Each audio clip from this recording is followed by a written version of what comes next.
Welcome to the INFOWARS Nightly News. I'm your host, Jakari Jackson. It is August 19th, 2016, and here's a look at our top stories. Tonight, the State Department blames the media for its own lies and deception over the $400 million Iran deal. Why all the beating around the bush if it was such a great and noble decision? So evil reporters have made you dredge this up? Then, Hillary Clinton finally talks to the press. Well, sort of. After reading a brief statement, the media was promptly escorted out of the room, and no questions were allowed. Plus, Bill Clinton's sexual assault victims unite against NBC's propaganda puppet, Andrea Mitchell. Bringing up a discredited and long-denied accusation against former President Bill Clinton. All that plus the long list of Hillary lies. Up next on the INFOWARS Nightly News. 2 days ago, U.S. Air Force Secretary Deborah Lee James told Sputnik regarding the 50 to 70 B-61 tactical gravity nuclear bombs stored at Incirlik Air Base in Turkey, "We do have nuclear weapons, and those nuclear weapons are safe and secure, and we are confident in that." Now, Debka is reporting the United States has begun secretly evacuating the tactical nuclear weapons it had stockpiled at the southern Turkish air base of Incirlik and is transporting them to U.S. bases in Romania. Is this a reaction to the failed coup, or is there a larger strategy at play here? As this reaction finally comes after the worst foreign policy administration in U.S. history remained quiet as power was cut to the Incirlik Air Base and was put on lockdown while hordes of Turkish protesters gathered outside the base over the purported CIA link to the recent coup attempt, a link that winds its way back to Fethullah Gulen and his movement. The same Gulen who is protected by the Obama administration and maintains a charter school empire in the United States that has angered labor unions while siphoning money from the American taxpayers through those charter schools to fund his movement. The results of the failed coup in Ankara, Turkey that claimed 294 lives and saw thousands arrested has awarded President Erdogan unlimited dictatorial control over his country. The New York Times reported Turkey said on Wednesday that it would empty its prisons of tens of thousands of criminals to make room for the wave of journalists, teachers, lawyers, and judges rounded up in connection with last month's failed coup. Numerous sources are now confirming that the Incirlik nukes are being moved to the Deveselu Air Base in Romania. Meanwhile, 2,000 NATO troops have conducted airborne training operations in Poland, while Obama pledged 1,000 extra troops to Poland. Russian President Vladimir Putin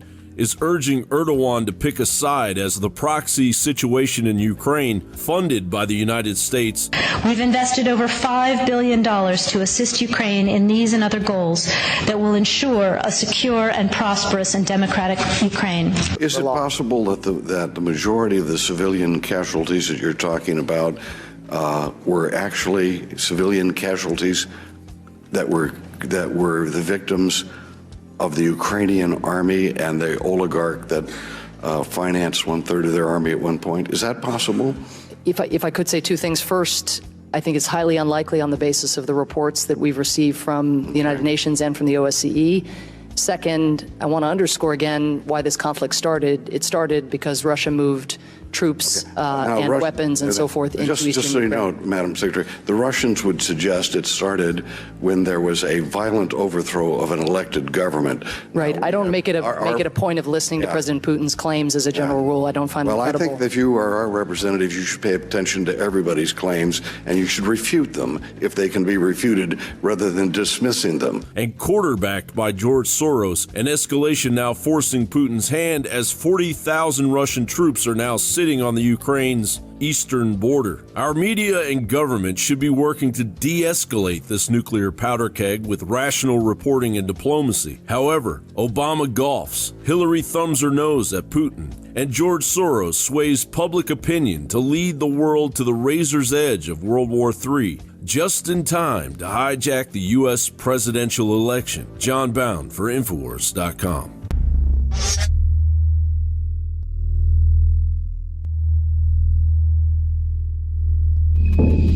That was a fantastic report there from John Bound. Now let's talk about something that's been labeled a conspiracy theory here lately. You guys recall that over the past couple of weeks, the $400 million bounty to Iran had been speculated on, and people in the media saying, oh, it's just a conspiracy theory by the right-wingers. They're making this up. They're trying to demonize Obama. And now the State Department blames the media for its own lies and deception over the $400 million Iran deal. In a remarkable exchange with the press corps, a State Department spokesman was berated and questioned for half an hour over blatantly obvious lies and deception concerning the Obama administration's $400 million payment to Iran. Getting away from the word leverage, which in basic English, you're saying that you wouldn't give them the $400 million in cash until the prisoners were released, correct? That's correct. And I love how easy it is to convince so many people of what constitutes a, quote, conspiracy theory. Basically, when I talk to people and I ask them, what is a conspiracy theory, it's just something that hasn't been confirmed by their trusted source. Let's say, for example, if your trusted source is CNN. If CNN isn't reporting on something, but INFOWARS is, it's a conspiracy theory until CNN gets around to reporting the exact same information that we may have said years in advance. A similar thing when you deal with government types. When myself, Joe Biggs, David Knight, or whoever else, we go out to these press conferences and we talk to these police chiefs or these lieutenant colonels or whoever they may be, and we ask them a question that may be in conflict with their press release. They say, just read out the press release. And we say, no, sir, your press release is in direct contradiction with what your actions are saying. Your motivations aren't in line with your actions. And if you do this in a public setting in 2016, they call you a conspiracy theorist. Had that, those same press conferences happened back in the 1960s or 70s, we'd be given awards for award-winning investigative journalists. That's just how the mentality is. And it's the great propaganda machine where you just keep people so docile, so afraid to be labeled something that they won't even ask you a question. And you eventually have to get the people to admit it themselves, which they usually do in some type of fashion. It may have been years later or whatever, but they eventually do come around to admitting it. And then it's a fact, even though somebody could break the story, potentially years in advance. Now, as we're talking about the press, let's talk about media not talking to Hillary Clinton, or Hillary Clinton not talking to the media more accurately, because we know Mrs. Clinton has gone well over 200 days without directly having a press conference. Now, she may have, little puff pieces. We can come up here and ask her a simple question, or you can take a picture of her, hugging kids and kissing babies and all that kind of stuff. But recently, she had an event where she invited the media to come and film her talking to police officers, but not the police officers responding to her. Yeah, well, but they can sit down. Yeah, bring your chair. Can we get, Jake, can we get more chairs so that, everybody who's here feels like they can be part of it? So with that, I'm going to let the press have a chance to depart, and then we can begin our conversation. So you 2 days off, huh? 2 days. And that's the beauty of it. So she can sit up there, she can give her speech, she can say whatever she wants to say. But let's say if, for one example, somebody in that press conference with her on that panel had a opinion that differed with hers. Well, we're not really going to find out about that now. Just like when she had all these big meetings and press conferences or these speeches to Goldman Sachs and these other big banks, and people saying, well, why don't you release the transcript? Well, yeah, we don't need to talk about what I said to all these big banksters who's giving me money all the time. And as we're still on this Clinton train, let's talk about her use of the personal email server. Now, as I always say about Mrs. Clinton, in the grand scheme of things, I think Benghazi is a much larger issue than the email scandal, but we have seen the head of the FBI come out and say that Mrs. Clinton did put national security at risk when she used these private email servers. And I love this mentality that people have. Well, she did it, so it's okay if somebody else did it, or somebody else did it before her, so it's okay that she did it. I'm not saying it's good when Colin Powell did it. I'm not saying it's good when Mrs. Clinton did it. I think they're all accountable in their own way, and everybody should be held accountable for their actions. But now we have reports saying that Clinton told the FBI that Colin Powell advised her to use a personal email server. And this is the Democratic presidential nominee, Hillary Clinton, told federal investigators that Colin Powell, a former Secretary of State, advised her to use a personal email account, according to the New York Times. And they did say that Colin Powell said, except in cases of classified communications. Now, as I was saying, it's not good when Powell does it. It's not good when Hillary does it, but that's what everybody uses the excuse for. I'm gonna make up this excuse for Hillary because people have done before her. She's supposed to be different. Same thing with Obama. He's supposed to bring the hope and the change. He's supposed to end these foreign conflicts, still have foreign conflicts. He's supposed to shut down Guantanamo Bay, still have Guantanamo Bay. He's supposed to stop arming all these terrorists and these criminals, still arming the terrorists and the criminals, and then sending our guys out there to go and fight. Do you understand what I'm making? The point I'm making here? If your guy is supposed to be different, they're not supposed to do the same things that the other guys have been doing for years and years and years. And speaking of things that have been going on for years and years and years, the allegations of one Bill Clinton. Now, recently, myself, Joe Biggs, and Rob Dew, we had a chance to go up to Milwaukee following the civil unrest up there with flat-out riots. Let's call it what it is, following the shooting of a man up there. And a lot of people have differing opinions. I've yet to see the official police video, so I'm not going to speak so much on that aspect of it. But basically, the thing had settled down by the time we got there Monday night. So with that a little bit cooler heads prevailing out there, and very good to you guys, Milwaukee, for squashing that down and not letting it become a larger issue as far as the violence is concerned. Trump was also speaking in the Milwaukee area about 30 minutes outside the city. So with things cool in Milwaukee, we went up there to the Trump rally. Now, while I was out there, there was a small group of anti-Trump demonstrators, and I guess Trump has figured this thing out. He doesn't want a bunch of violence and flag burning and people throwing barricades at police and the horses out there. So he's getting a little bit smarter and not having his rallies in the inner city where people could take a bus so they could walk down there and cause a bunch of ruckus. When we went out to Milwaukee, his facility was kind of out there in the sticks. I think the only thing in the immediate area was a hospital. Didn't look like there's any public transportation where people could just get off a bus, run up there and protest. With that said, there was a smaller group of Trump demonstrators, and a lot of them were just, soccer mom types. And I felt this was an opportunity to go engage them in conversation. And you guys know how I feel about Trump, but I can actually articulate to you why I feel that way about Trump, or Clinton for that matter. And I was curious as to why these people were anti-Trump. And when I engaged them in conversation, they would say something to me to the effect of, I don't like Trump because he's a sexist, or he said negative things about Megyn Kelly or Rosie O'Donnell. And yeah, he did those things. I'm not justifying him. He has a freedom of speech, but so I'm not encouraging anybody to go out there and do that. With that said, I said, okay, so he said this about this person, about that person, but you have Mrs. Clinton, who has called Bill's rape accusers Bill's bimbos, and you guys don't really seem to be too concerned about that. Oh, well, nobody's perfect. That's the justification I gave you. That's just like I was talking about Clinton and Colin Powell. It's not okay when Colin Powell did it. It's not okay when Clinton does it. So if you want to call Trump a sexist because he said something about Megyn Kelly, but then give her a free pass when she calls these accusers Bill's bimbos, there's something wrong with that logic, in my personal opinion. Now, let's take a look at this article. Clinton sexual assault accusers Paula Jones, Kathleen Wiley unite against NBC's Andrea Mitchell. Wiley and Jones are demanding that NBC News anchor Andrea Mitchell issue a public apology for baselessly claiming that Broderick, another Bill Clinton rape accuser, was discredited during a segment on the Today Show. And this is following a letter from Broderick's attorney. Now, NBC has deleted references to it in its internet version of the report, but they have not fulfilled Broderick's request for an apology. And this is what they do. They'll just go out there, they say anything they want to say, and then they just hope that nobody on the back end catches up with it. And this is what I tell people. I say this, even some of the newer guys that come into the office.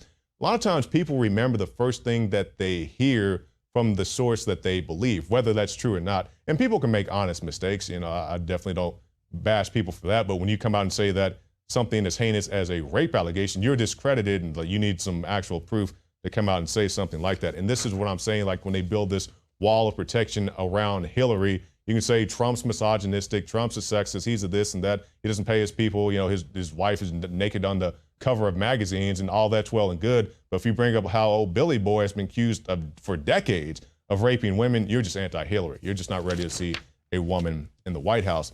Now, somebody who you won't be seeing in the White House, this is Paul Manafort. He has resigned from Trump's campaign. And Donald Trump's outspoken campaign chairman, Paul Manafort, resigned on Friday, and this is amid growing speculation about his ties to Ukrainian politics. He came under fire in a New York Times article saying that from 2007 to 2012, he had received over $12 million in undisclosed cash payments from a pro-Russian party. Let's talk about celebrity news, but not in the way that you're thinking about. Mike Rowe, the guy from Dirty Jobs, he's coming out and he's speaking about celebrities and their involvement in the political system. And of course, everybody has the right to choose their candidate of their choice.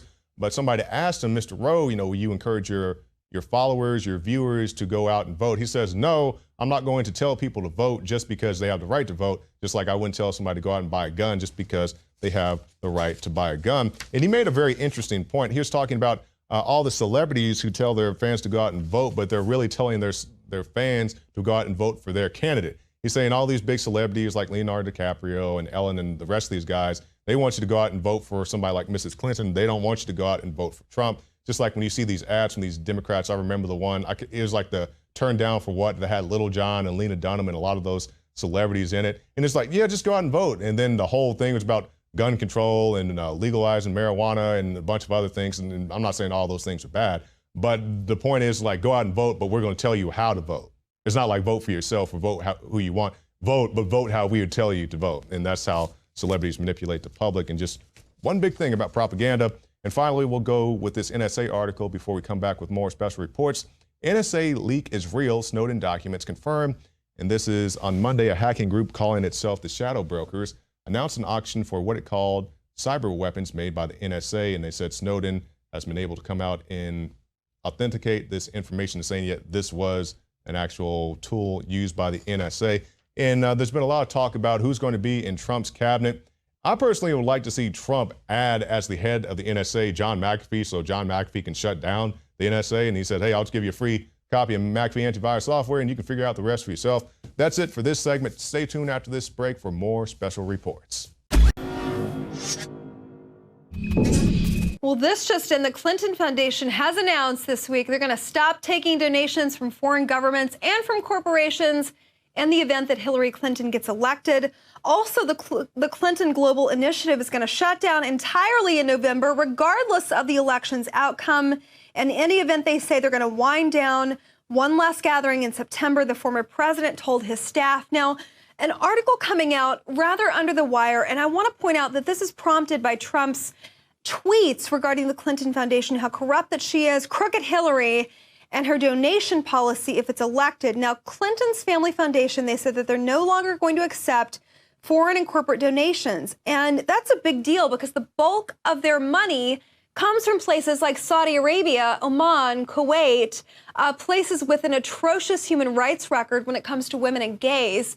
And upwards, I was looking into this today, upwards of $25 million the Saudis gave to Hillary Clinton, their foundation. She's saying, by the way, that her hands are clean. It was just given to her foundation, not to her specifically, all while she was acting as Secretary of State from these autocratic Persian Gulf states and their leaders, potentially undermining her candidacy and her claims that she could carry out independent Middle East policies as Secretary of State, even though she was taking money on the side from them. That remains to be seen how she's going to justify that.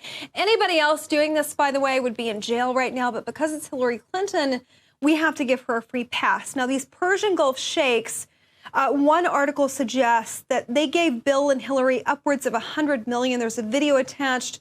This Daily Caller article, it came out in May, and we're tying it with this now because of this announcement that they released on Thursday, that they're going to stop taking money from these states. And these donations, they coincide with her employment as Secretary of State. We know that she used it as her personal hedge fund.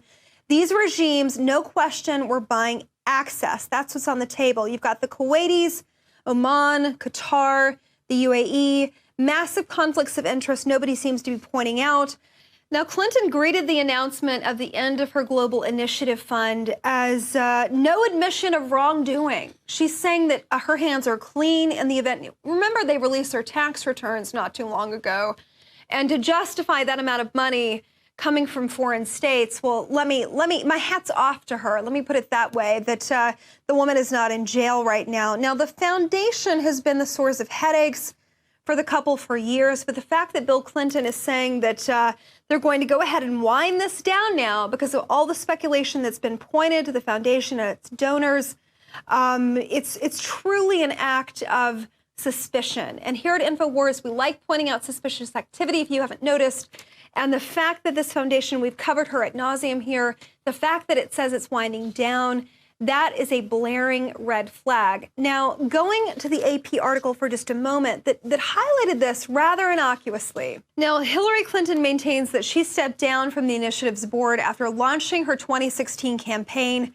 Her husband, Bill, and of course her daughter, Chelsea, remained in leadership roles on the initiative, prompting questions about the ability of the organization to continue its work should she become president of the United States. Now, this article, it's written highly favorably towards Clinton. And it's very bothersome to me because looking at the specifics of this case, this woman has been taking money from foreign corrupt governments for years, governments that have a track record of violently abusing women, gays, throwing them off buildings, in fact. And yet this woman maintains because she's female, she belongs in the White House. This is some sort of historic moment, as though, Jill Stein and other women don't exist who've actually run for the presidency. Regardless of that, Clinton is saying nothing to see here, even though her relationship with these dictatorships continues. My question is, what kind of favors did she swap while as Secretary of State, maintaining this policy, this innocuous policy of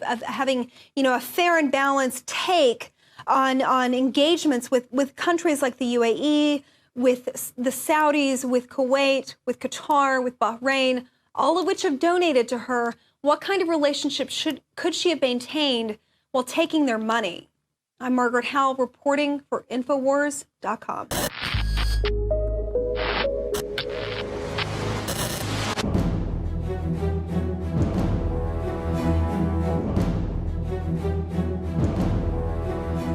It just couldn't be any more arrogantly brazen. Hillary Clinton has been cleared by the FBI for the heinous breach of the United States national security. Our investigation looked at whether there is evidence that classified information was improperly stored or transmitted on that personal system in violation of a federal statute that makes it a felony to mishandle classified information, either intentionally or in a grossly negligent way, or a second statute making it a misdemeanor to knowingly remove classified information from appropriate systems or storage facilities. And consistent with our counterintelligence responsibilities, we have also investigated to determine if there is evidence of computer intrusion by nation states or by hostile actors of any kind. Now, I have so far used the singular term email server in describing the referral that began our investigation. It turns out to have been more complicated than that. Secretary Clinton used several different servers and administrators of those servers during her 4 years at the State Department. Email was assessed as possibly containing classified information. The FBI referred that email to any government agency that might be an owner of that information, so that agency could make a determination as to whether the email contained classified information at the time it was sent or received, or whether there was reason to classify it now, even if the content had not been classified when it was first sent or received. And that's the process sometimes referred to as up-classifying. From the group of 30,000 emails returned to the State Department in 2014, 110 in 52 email chains have been determined by the owning agency to contain classified information at the time they were sent or received. 8 of those chains contained information that was top secret at the time they were sent. 36 of those chains contained secret information at the time, and 8 contained confidential information at the time. That's the lowest level of classification. Separate from those, about 2,000 additional emails were up-classified to make them confidential.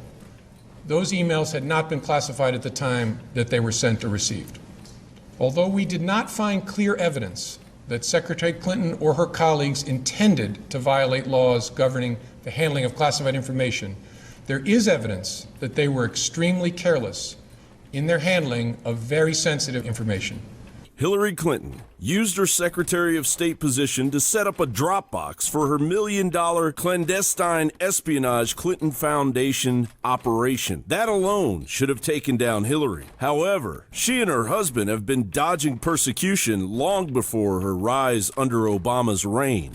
He should have been impeached and convicted, and then I think subsequently charged with treason for these 2 transactions. In essence, he ignored U.S. law to trade high-level technology to the Russians, But even more egregious, he essentially took $300,000 in illegal Chinese campaign contributions, passed through Johnny Chung in return for a three-party transaction in which he sold the actual technology that targets our missiles, the accuracy of our missiles, to the Chinese government.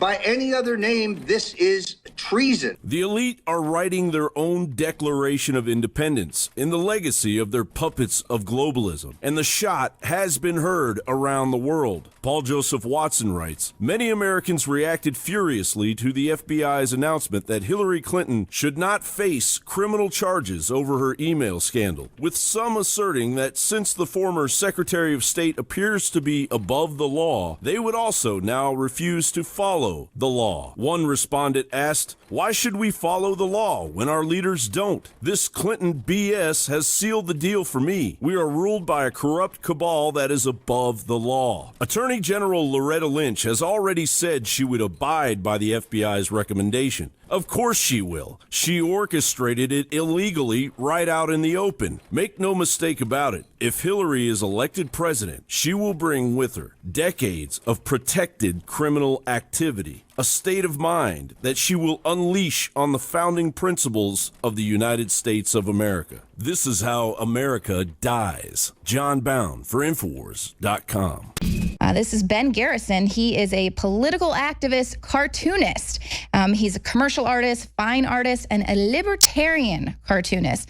Now, he says he was very angry after the 2008 banker bailout, so he decided to draw protest cartoons in his spare time. He began by drawing anti-Federal Reserve and pro-Ron Paul cartoons. You've seen his work. He has very iconic anti-New World Order artwork.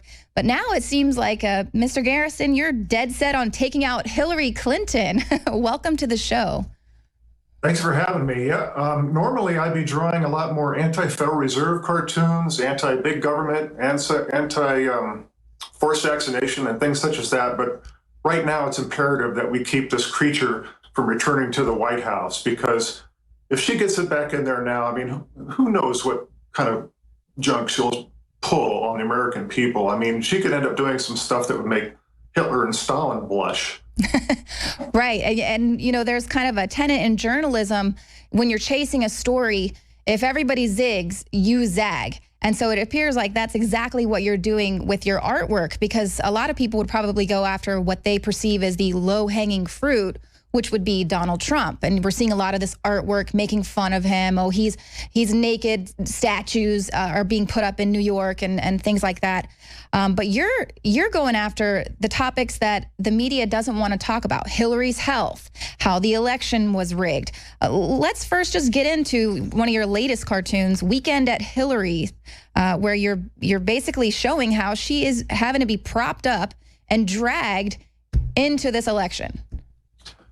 Well, this cartoon is factual. It's not that much of an exaggeration. I mean, we've already seen it with our own eyes. And some people, or some doctors out there, are even starting to say that she has the early onset of dementia. Well, we've known for a long time that she's already had severe dementia when it comes to ethics. She's got ethics dementia. So I drew this cartoon to illustrate that. That's more of an illustration rather than just fact to me. I mean, just look at her. She could hardly go up the stairs, and she's got to be propped up on pillows. She's got her stool. Right. So now she's taken the weekend off. She's taken the weekend off, and Obama's golfing while Trump is going down to Louisiana to help out the flood victims. What does that tell you? Exactly. And in fact, they've even said that they don't really want President Obama coming to visit them in Louisiana just yet, because he takes so much preparation. He would take all of the police that are there trying to help the families in need. They would have to go protect him. So they're like, don't even come. We don't need you right now. And I love how with this cartoon, the points that you're making is that Hillary, without the DNC, without the mainstream media, without all of her handlers, her presidential run would have expired. It should have expired. She's unfit in so many ways, in multidimensional ways. She's not fit physically. She's not fit when you look at her track record, it's been a series of disasters, and she's not fit ethically. She has a long history of bamboozling and tricking the American public.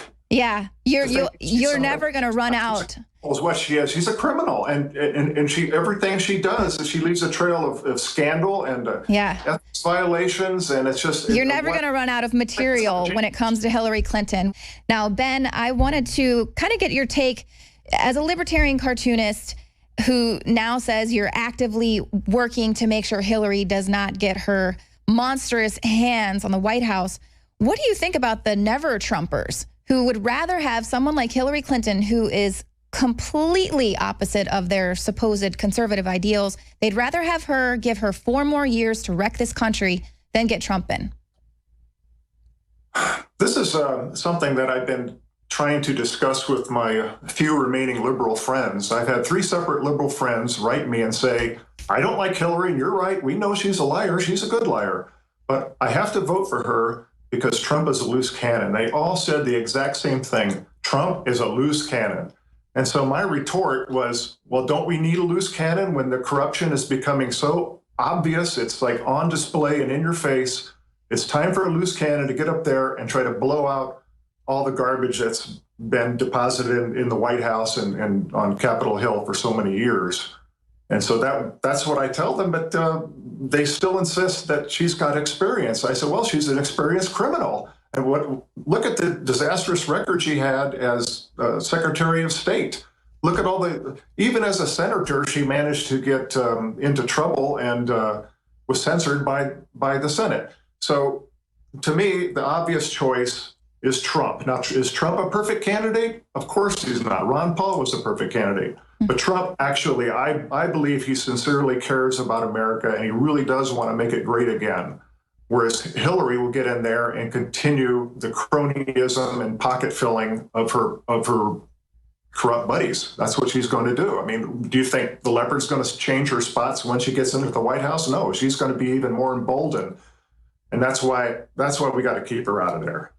No, and that's why I'm going to continue to draw the cartoons to try to sway a few minds. Now, when I drew that Brexit cartoon, to my surprise, I had an avalanche of people writing me, mostly from England, and they said that cartoon influenced them, and it's like I broke a logjam. They were actually able to start talking about how they objected to the EU abuses as well as forced immigration by Muslims. And so my cartoon sort of triggered that conversation. Whereas before, they were afraid that they'd be called racist. They're afraid that they'd be say, well, I'm a hater. But when I drew that cartoon, it showed up everywhere in Europe.